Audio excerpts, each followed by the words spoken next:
Bienvenue sur la chaîne de NiceCube. Aujourd'hui, on poursuit notre projet, la transformation d'une Ender 5 Plus en mode Mercury One.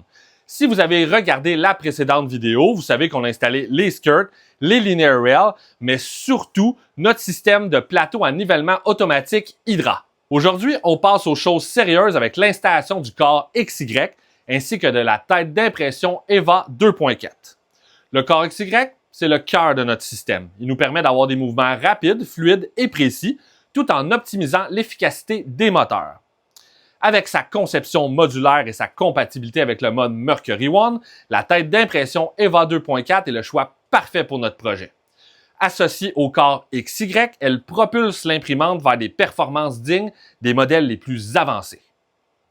On va voir ensemble chaque étape du montage en passant par l'installation des moteurs, des linear rails, des courroies et de leur tensionnement, l'assemblage de notre tête d'impression ainsi que de l'installation.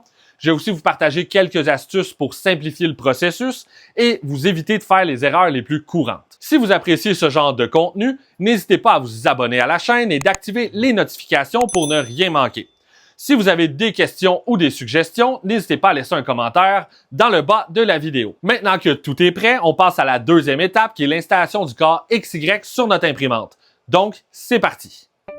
Avant de commencer, voici un aperçu du projet dans Fusion 360. À l'écran, vous pouvez voir l'enclosure de Xenvi qui sera assemblé dans la quatrième vidéo.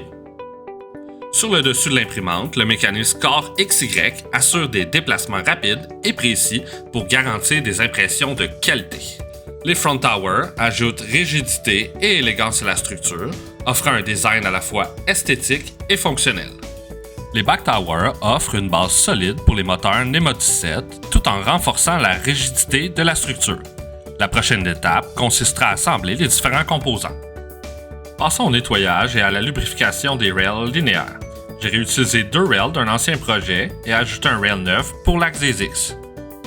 J'enlève délicatement le chariot en prenant soin de ne pas abîmer les billes, puis je pulvérise de l'alcool isopropylique sur la rail et utilise une vieille brosse à dents pour un nettoyage minutieux. J'essuie ensuite le rail pour retirer toutes les graisses résiduelles.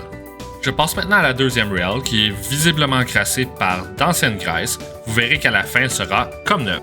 Ici j'accélère la vidéo, mais on peut voir que les autres rails bénéficient du même traitement de nettoyage. De plus, je prends soin de nettoyer chaque trou de vis avec un coton-tige. Je remplis un contenant d'alcool pour donner un bain à mes chariots. On peut voir qu'ils en ont vraiment besoin. Je les plonge soigneusement dans le bain d'alcool pour les imprégner, puis je les nettoie minutieusement avec la brosse à dents pour déloger les saletés. Je termine avec des cotons-tiges pour retirer les derniers résidus. Une fois mes 3 chariots bien nettoyés, je vide l'alcool usagé dans une bouteille, puis je remplis le contenant avec de l'alcool propre pour effectuer un dernier nettoyage. Je vais laisser mes chariots reposer dans l'alcool pour un nettoyage en profondeur. Maintenant que mes chariots sont bien propres, je les laisse sécher toute la nuit avant de passer à l'étape suivante, l'application de la graisse. J'utilise de la graisse blanche à base de silicone, recommandée pour assurer une bonne lubrification et un fonctionnement optimal des rails. Comme dans la précédente vidéo, j'applique une bonne quantité de graisse en l'insérant par le dessous du chariot. Avec des mouvements de va-et-vient, j'applique la graisse sur toute la longueur de la rail. Je retire l'excédent de graisse avec un coton-tige. Je vérifie soigneusement chacune de mes rails pour s'assurer qu'elles glissent parfaitement sur toute la longueur. C'est le moment d'installer les rails linéaires sur la machine.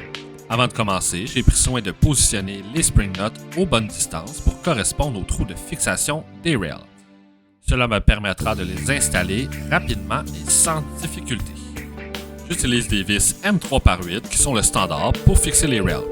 Pour l'instant, je les serre légèrement sans les bloquer complètement. Cela me laissera la flexibilité d'aligner précisément les rails plus tard.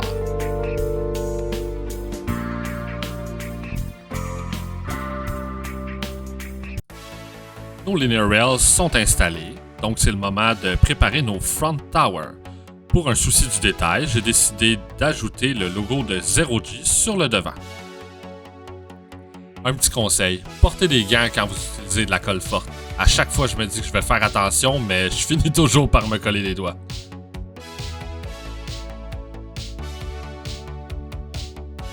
Je place mes pièces sous des serre-joints pour les laisser sécher jusqu'au lendemain matin.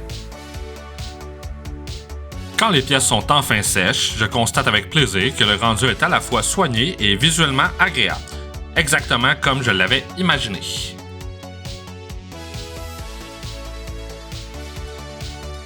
Passons maintenant à l'étape d'insertion des heatset inserts dans la pièce.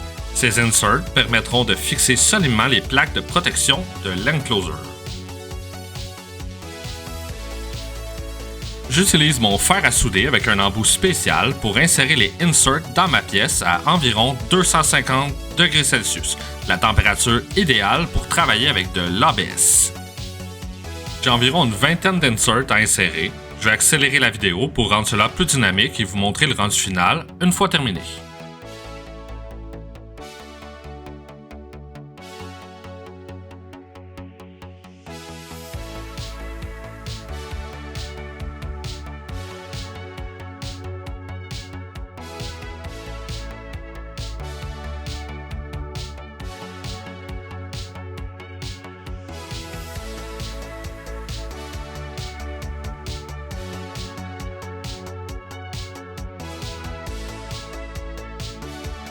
Globalement, je suis satisfait du rendu final. Même si tout n'est pas parfait, le résultat correspond à ce que j'espérais pour cette étape du projet.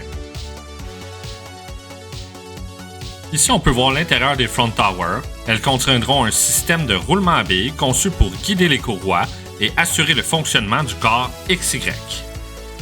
Ici, on peut voir l'assemblage pour le front tower, un dowel pin, 2 roulements à billes hybrides et 2 washers M5. L'insertion dans la pièce est assez compliquée. Zero G fournit une pièce imprimable pour faciliter cette étape, mais j'ai choisi d'y aller avec la patience et une paire de pinces de précision. L'assemblage s'est bien terminé. Je vais maintenant appliquer le même processus pour la seconde pièce.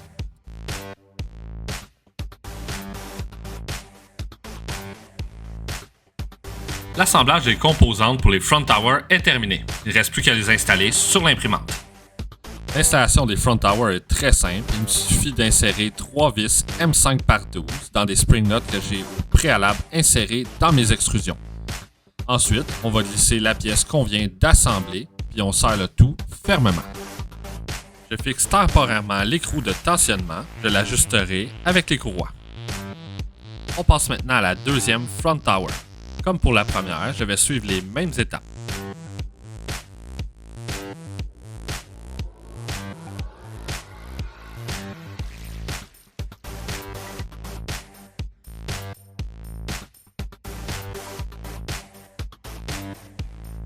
On passe maintenant au back tower.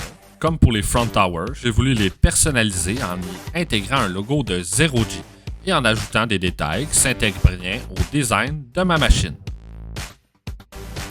Rien de bien compliqué, j'ai imprimé le logo de Zero G et je le colle sur la pièce avec la colle forte. C'est une petite modification, mais je trouve que ça apporte une touche esthétique que j'aime bien. Ici, on peut voir le rendu final. Je trouve que c'est très propre et bien intégré. On assemble maintenant la partie mécanique des back towers. J'ai préparé toutes les pièces à l'avance pour faciliter le montage. Les dowel pins, les roulements à billes, les washers et les poulies 2GT de 6 mm doivent être installés dans un ordre précis. Pour m'assurer que tout est bien positionné, j'ai suivi le fichier CAD de Xenvi qui est différent de l'original fourni par Zero G. Une fois en place, ces composants guideront les courroies du corps XY, limitant la friction et assurant un mouvement fluide et précis. On enchaîne avec la deuxième back tower en répétant les mêmes étapes. Pas de surprise, juste un montage bien symétrique.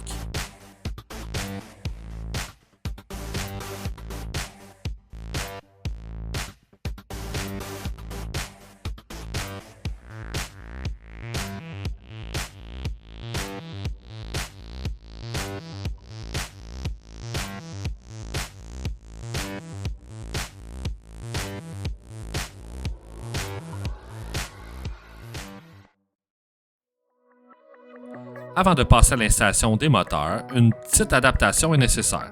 Malheureusement, les câbles des moteurs que je vais utiliser ne sont pas assez longs. Je coupe le câble et j'effectue une soudure avec un câble similaire pour le rallonger. J'ajoute ensuite de la gaine thermorétractable pour protéger la connexion, puis une gaine en nylon pour renforcer le câble et apporter une touche d'esthétisme. je procède maintenant au sertissage de mes câbles pour les insérer dans mon connecteur JST. Au début, j'avais un peu de mal à maîtriser la technique, mais avec un peu de pratique, je suis maintenant beaucoup plus à l'aise. Aujourd'hui, je réalise des connecteurs propres et bien sertis. Je fixe maintenant mes moteurs NEMA 17 dans mes back towers en utilisant 3 vis M3 par 16. Je préfère le faire à ce stade car une fois les back towers montés sur la machine, cela deviendra beaucoup plus compliqué.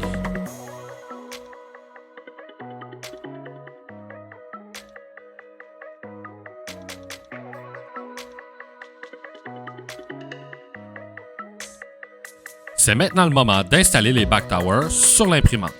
Pour préparer cette étape, j'ai inséré 4 spring nuts M5 qui vont m'assurer une fixation robuste. Je positionne soigneusement ma pièce en m'assurant qu'elle est parfaitement alignée avec les autres composantes. Une fois en place, je la fixe à l'aide de 4 vis M5 par 50. Je commence à visser progressivement en vérifiant à chaque tour que tout reste bien droit et stable. Je m'assure de bien serrer les vis pour éviter tout jeu ou mouvement indésirable pendant le fonctionnement de l'imprimante. Prendre le temps de bien aligner et de fixer maintenant évitera des problèmes de calibration plus tard. C'est une étape cruciale pour garantir la précision et la fiabilité de l'imprimante. Je passe maintenant à la deuxième partie de l'installation. Je répète les mêmes étapes, alignement soigneux du back tower, fixation avec 4 vis M50 et serrage progressif pour éviter tout mouvement indésirable. Cette symétrie est essentielle pour assurer la stabilité et la précision de l'imprimante.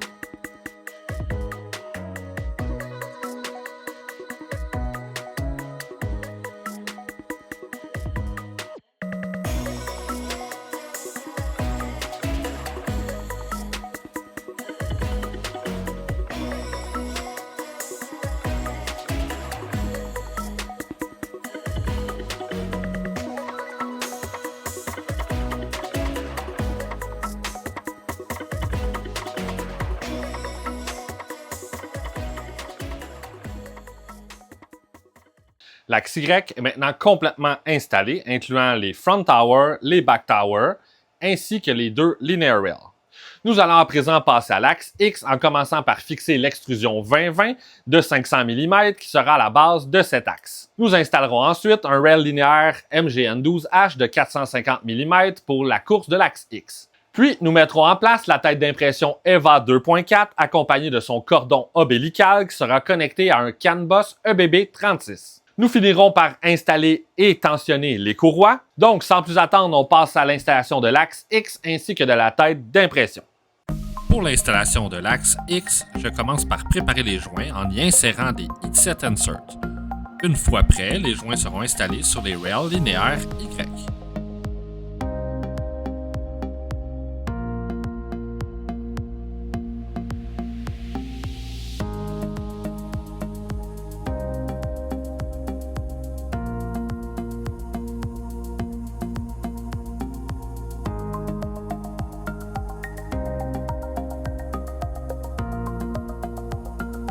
J'aligne maintenant le joint du bas sur la rail linéaire et je fixe avec 4 vis M3 par 8.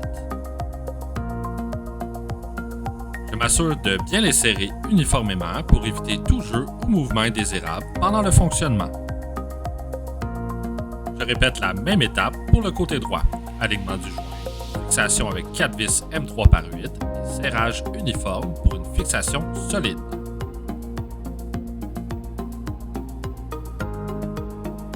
Pour faciliter le montage, j'installe le rail linéaire sur mon extrusion avant de le fixer à l'imprimante. Cette méthode est plus pratique car elle simplifie la manipulation et permet un meilleur contrôle à chaque étape. Je commence par insérer des spring nuts à intervalles réguliers le long de mon extrusion. Ces spring nuts serviront de point de fixation pour le rail linéaire. Une fois en place, je positionne le rail et je le visse temporairement.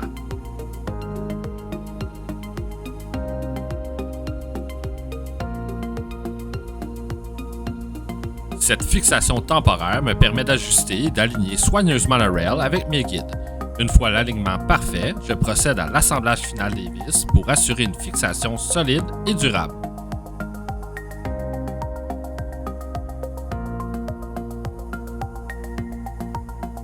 J'assemble maintenant les roulements, les poulies, les dowel pins et les washers sur mon joint X pour le mécanisme Core XY. Comme pour les back towers, l'ordre de l'installation est important. Je consulte le manuel de Zero G pour m'assurer que chaque pièce est correctement positionnée et alignée. Les dowel pins maintiennent l'alignement tandis que les washers répartissent la pression et évitent tout jeu. Une installation soignée à cette étape est essentielle pour que le système Core XY fonctionne de manière fluide et fiable. J'insère une vis M5x6 pour fixer solidement mon extrusion dans le joint. On assemble maintenant le second joint de fixation de l'axe X. Je vais répéter les mêmes étapes encore une fois.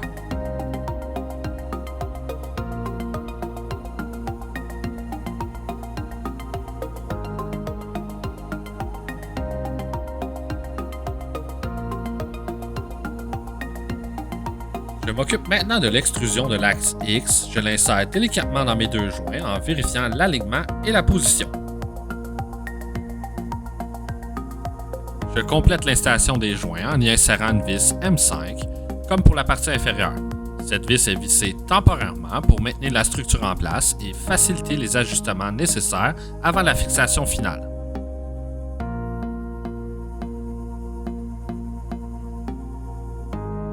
Ensuite, je passe à la fixation définitive. J'utilise 3 vis M3x16 accompagnées de washer M3 pour solidifier l'ensemble. Ces vis assurent une connexion robuste et durable, essentielle pour la stabilité de la structure. Je termine l'assemblage de l'axe X en fixant le joint droit. Une fois en place, cette étape sera complétée.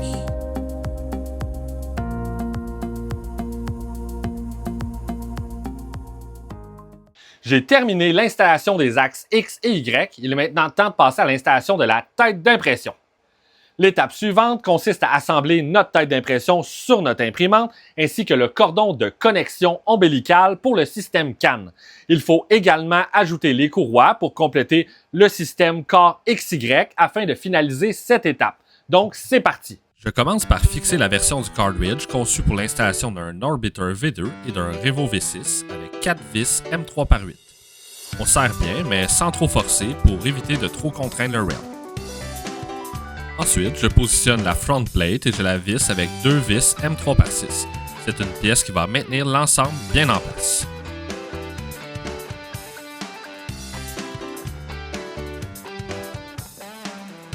J'insère ensuite 2 vis M3x18 à travers le cartridge pour fixer la backplate. Ça va m'assurer une rigidité parfaite pour le système.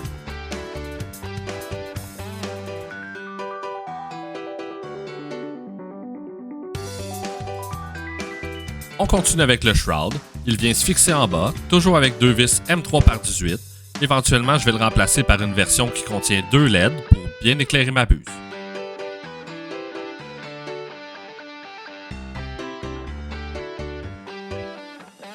L'extrudeur se pose sur le cartridge et se visse avec 2 vis M3x8.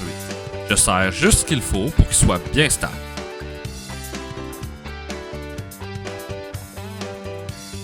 On ajoute les clips de rétention des courroies avec 2 vis M3x8.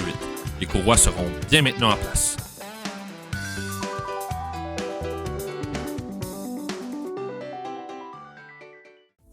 J'installe maintenant les courroies, essentielles au fonctionnement du corps XY. Dans ce système, les moteurs restent fixes et ce sont les courroies qui déplacent l'extrudeur en X et Y. Elle doit être parfaitement tendue et bien alignée. J'ai imprimé un guide pour suivre le bon schéma de passage. La vidéo est accélérée 30 fois, mais en réalité, je prends mon temps pour bien les positionner. Une fois en place, je serre progressivement et termine avec les tendeurs dans les front towers pour ajuster la tension. J'installe maintenant la tête d'impression Revo V6. Je commence par fixer le support de rétention avant qui maintiendra la buse bien en place. Ensuite, j'ajoute la clip de rétention arrière sur le dos de la buse avant de la poser sur la front plate. Je glisse le tube de PTFE coupé à la bonne longueur dans l'extrudeur pour assurer un bon guidage du filament. Il est important de couper le tube PTFE bien droit pour éviter tout problème d'extrusion. Une coupe inclinée peut créer un mauvais contact avec la buse et entraîner des bourrages ou une extrusion irrégulière. J'installe la façade conçue pour la buse V6 avec 2 vis M3x12. Elle assure une bonne circulation d'air et optimise le refroidissement de la buse pendant l'impression.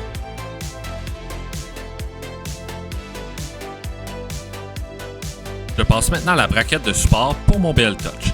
Ce capteur est utilisé pour l'auto-nivellement du plateau, ce qui permet d'ajuster automatiquement la hauteur de la buse en fonction des variations de surface d'impression. Son positionnement est crucial. Il doit être bien aligné à la bonne distance de la buse pour garantir des mesures précises. J'utilise cette braquette pour fixer solidement, mais plus tard, je la remplacerai par un module Clicky qui offre un système de détection amovible et plus modulaire. Ce sera un upgrade intéressant, mais ce ne sera pas pour cette vidéo. Enfin, j'installe la façade de la tête d'impression. Elle contient un ventilateur 40 par 10 en 24 volts qui aidera à maintenir le corps de la buse à la bonne température. Un refroidissement stable est essentiel pour éviter la chaleur excessive et garantir une extrusion uniforme. Je la fixe solidement pour assurer un bon flux d'air autour de la buse. On est maintenant rendu à la partie électronique de notre tête d'impression. Ici, je vais fixer une braquette à l'arrière de l'extrudeur pour installer mon support de CAN bus. J'utilise des extensions en laiton qui sont fournies avec l'extrudeur. Cette braquette servira aussi de point d'ancrage pour le cordon ombilical que je vais sécuriser avec un passe-câble PG7. Je fixe maintenant le module EBB36 de Big Tree Tech à l'aide de deux vis M3 par 8.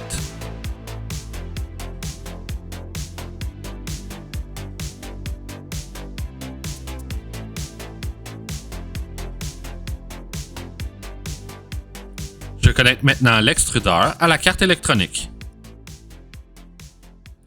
Je connecte maintenant l'élément chauffant en céramique de ma buse. Malheureusement, j'avais trop serré les vis et j'ai brisé le connecteur. Heureusement, j'avais des pièces de rechange identiques. J'ai donc pris le temps de dessouder l'ancien connecteur et d'en souder un nouveau à la place. Espérons que tout fonctionne correctement. Mais ça, on le verra dans la prochaine vidéo. Je connecte le capteur de température de la buse, suivi du capteur de fin de course de l'Axix. J'en profite aussi pour brancher le ventilateur de la buse qui permettra de maintenir une température stable et d'éviter toute surchauffe de l'élément chauffant. J'installe maintenant le ventilateur radial 5015 qui est utilisé pour le refroidissement des impressions.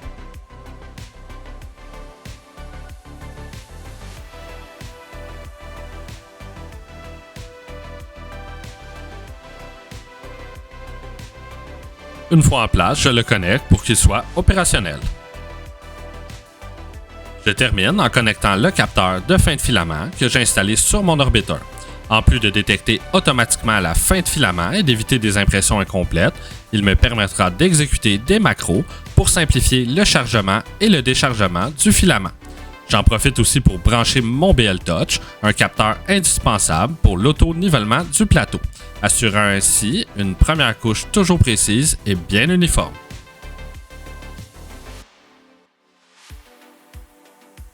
Je passe maintenant à l'installation du cordon ombilical. Je fais d'abord passer mes fils dans l'ouverture de mon adapteur, puis à travers le connecteur PG7 avant de les insérer dans ma gaine en nylon mauve, assortie aux couleurs de mon imprimante. Cette étape protège les câbles tout en gardant une installation propre et bien organisée. Une fois les fils passés, je visse fermement le connecteur afin qu'il soit bien sécurisé et qu'il maintienne solidement le câble en place.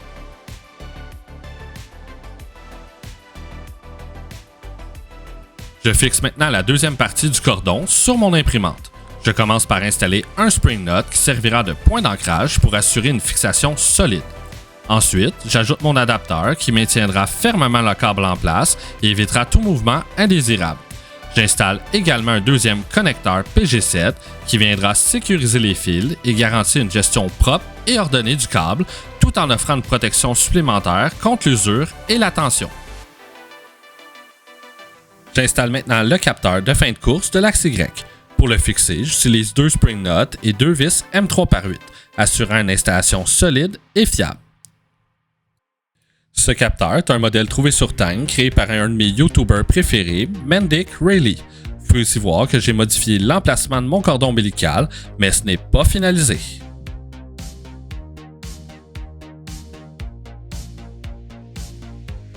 Je place maintenant le capteur de fin de course à l'endroit approprié sur l'axe Y, puis je le visse fermement pour m'assurer qu'il soit bien fixé.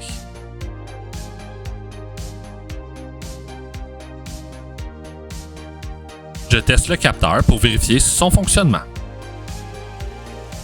On passe maintenant à l'installation de la surface d'impression. Je commence par nettoyer soigneusement mon plateau avec de l'alcool pour éliminer toute saleté ou graisse avant de coller fermement la surface magnétique en place. Je nettoie soigneusement la surface magnétique pour m'assurer qu'il n'y ait aucun débris. Cela garantit que ma feuille de PEI métallique adhère parfaitement et reste bien plate. Après cela, je mets en place ma surface d'impression, ce qui me donnera une surface imprimable de 377 par 370 mm.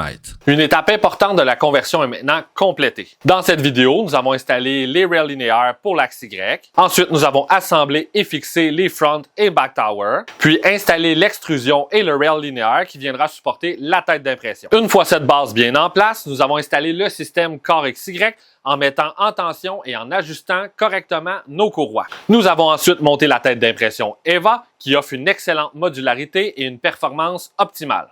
Enfin, nous avons installé le capteur de fin de course pour l'axe Y ainsi que notre plateau en PEI métallique magnétique sur notre bed. Dans la prochaine vidéo, on va passer aux composants électroniques qui vont donner vie à la machine. On commencera par la carte de contrôle Manta M5P de chez Big Tree Tech, accompagné de son CB1 qui sera le cerveau de notre machine. Pour le power supply, on va y aller avec une alimentation Meanwell de 350 watts en 24 volts qui fournira suffisamment de puissance pour tout le système. Nous installerons également un relais statique pour gérer le chauffage du plateau ainsi qu'un écran 5 pouces touchscreen de chez Big Tree Tech pour un contrôle facile de notre imprimante. Une fois tout ça en place, on installera Clipper ainsi que ses modules complémentaires pour tirer le maximum de notre imprimante. Et bien sûr, on terminera avec un premier test d'impression, un moment toujours excitant après tant de travail. Si tu veux suivre l'évolution de cette transformation, n'oublie pas de t'abonner à la chaîne et d'activer les notifications. J'espère que vous avez apprécié cette vidéo et on se revoit très bientôt.